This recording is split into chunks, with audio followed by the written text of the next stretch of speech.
Now let us talk about classification of enzymes.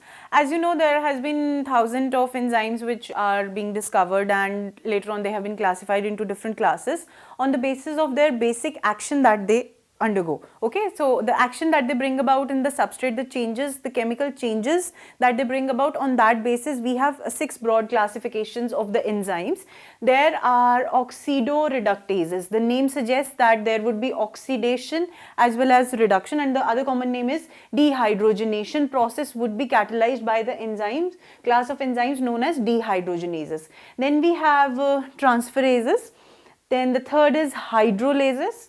Fourth is lyases, fifth is isomerases, and sixth is ligases. Now, in their names, lot of information is hidden, that what is their mechanism of action, what they basically are doing, why they are classified under these. So for instance, if I am taking isomerases, it would be something related to isomers. As I told you that the enzyme is divided into 2 parts from its names. This is isomer and this is ases. So the name suggests that this part shows that it is an enzyme, and whatever is written prior to ases, that shows that on what this enzyme must be acting. So it is acting on the isomerization, quite clear from the name itself. So let's start one by one. What are the classification?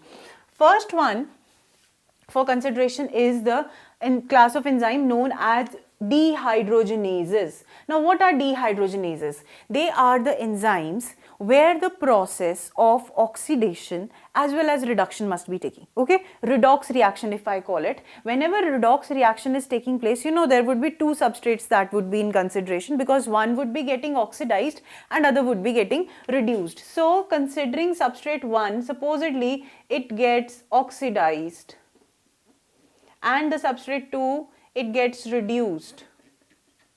So this is what this enzyme is going to do. Okay, substrate 1 would be reduced.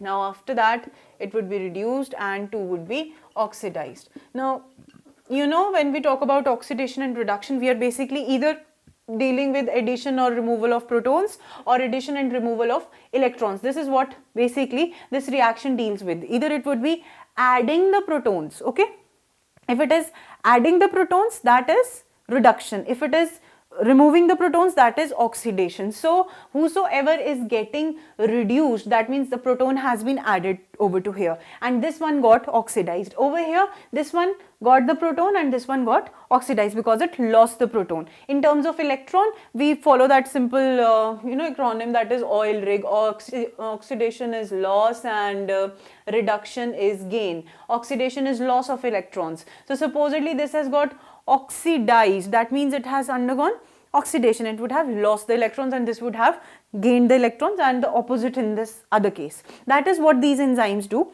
Basic redox reactions would be taking place at a very high speed in presence of these enzymes, and you know, these enzymes are very important in the process of respiration. We have many enzymes which play an important role whenever the removal of carbon dioxide or the removal of water has to take place. So these are important class of enzymes in respiratory actions.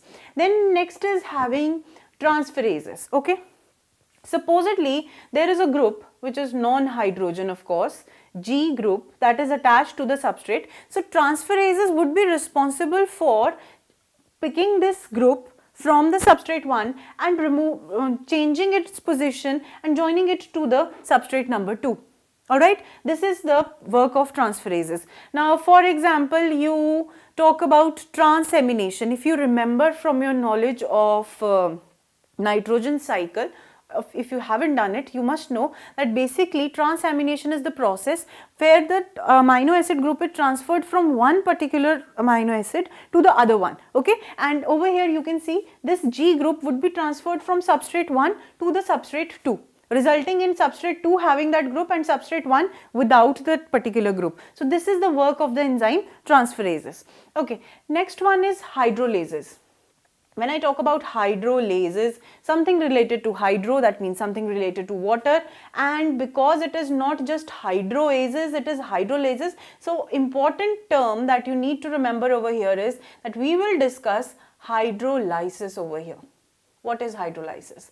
Breakdown of something by addition of water. Okay, breakdown of some bond, particular chemical bond, by adding water to it, and this is done by the enzymes, done in the presence, not by, in the presence of hydrolases. Now what do hydrolases do? They enable the breakdown of a particular compound in the presence of water at a very fast rate. It could be an ester bond, a peptide bond, it could be an ether bond, it could be a glycosidic bond, a carbon-carbon bond, carbon halide, phosphate nitrogen bond. All these bonds can be broken down by addition of water into them in the presence of hydrolases. So this class of enzymes is very important for breakdown. Okay, so all the catabolic processes, they would be involving hydrolases, where direct chemical breakdown of the bond has to take place.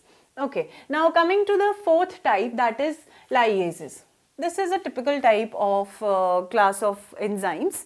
Over here, what has to take place, that first of all, one thing you have to keep in mind, that we are not going to consider hydrogen ion over here. Okay, hydrogen ion is to be kept aside. Over here, a double bond between carbon-carbon would be formed. Okay, but what we have to consider is, supposedly a group is attached to carbon, two functional groups are attached to carbon, and you want a bonding between those functional groups to exist. That means you want to break those groups from this particular compound, and there should be a bond between these two groups. Then you would use the enzymes which are come under the class of lyases. Over here, as you can see, the formation of double bond has taken place, and these two groups have come into union through a single bond.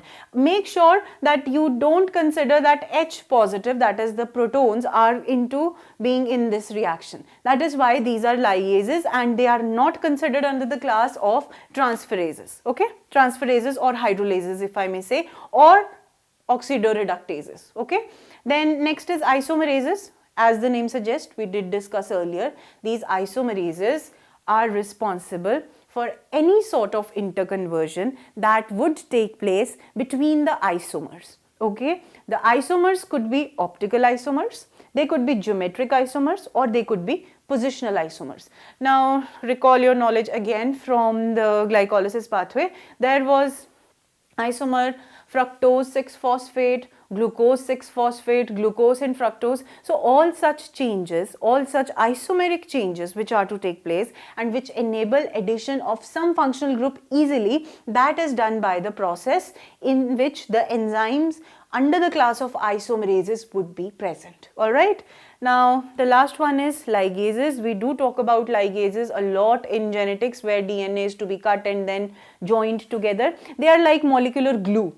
You know, glue is able to stick to particular strands of DNA. Same is in the case of ligases. It is the molecular glue which joins, which is responsible for bringing two compounds together, and those compounds could be joined by this bond, that is carbon oxygen, carbon sulfide, carbon nitrogen, phosphate and oxygen. It all depends that what is the particular class of ligases and what compound it is going to bring together. Alright, so these are the types of different classes of enzymes, though there are many more classes and there are many more further classification. Under each class there are 15 to 16 subclasses, but that is beyond the scope of your syllabus, and we need to remember these 6 classes only. Thank you.